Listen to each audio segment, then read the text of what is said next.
Hi everyone, I just want to keep updating you on the things that are happening here at Living Faith, even when we're not all here together to see it. And I promise you, there's still a lot of things that are going on.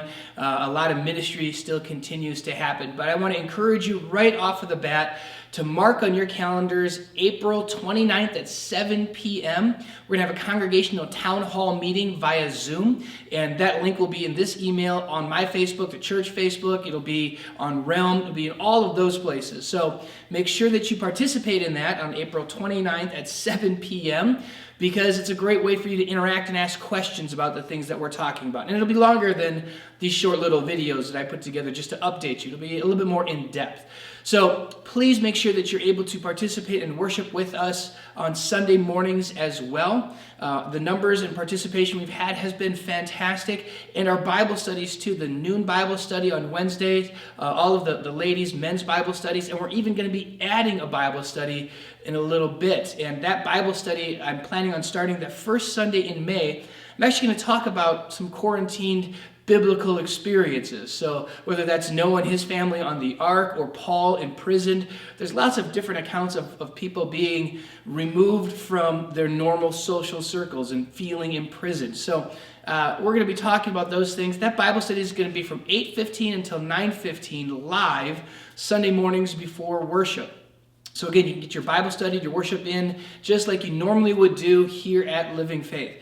And I encourage you to be doing that. I encourage you to continue those routines that you've always had, the patterns of behavior. Keep that discipline up. And honestly, this might be a good time for you to begin some of those disciplines. If you weren't ever a Bible study and worship person on Sunday morning, now is a great time. You have the time.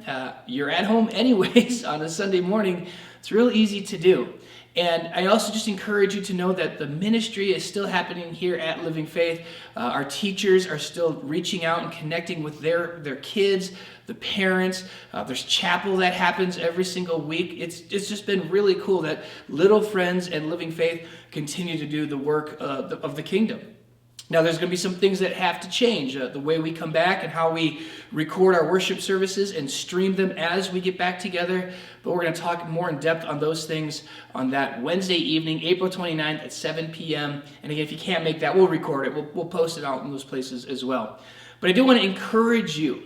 This is a time to build some of these spiritual disciplines, to connect with people through these technologies, and to actually not socially distance, physically distance. I've always thought that's kind of a strange thing that we call it social distance, when in reality it's the physical distance. We still want to be social people. We still want to connect, and we have all of these tools available to us to do so.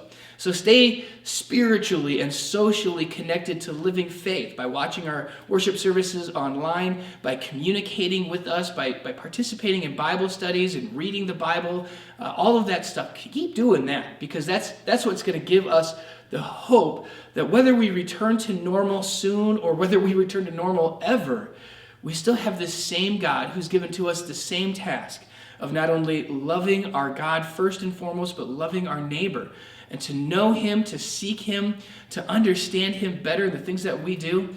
These things still remain, and they have survived previous pandemics and world wars and civil wars, and the church remains. I promise you, Living Faith isn't going anywhere. God's kingdom is not going anywhere. He has given to us the gift of the ministry to do.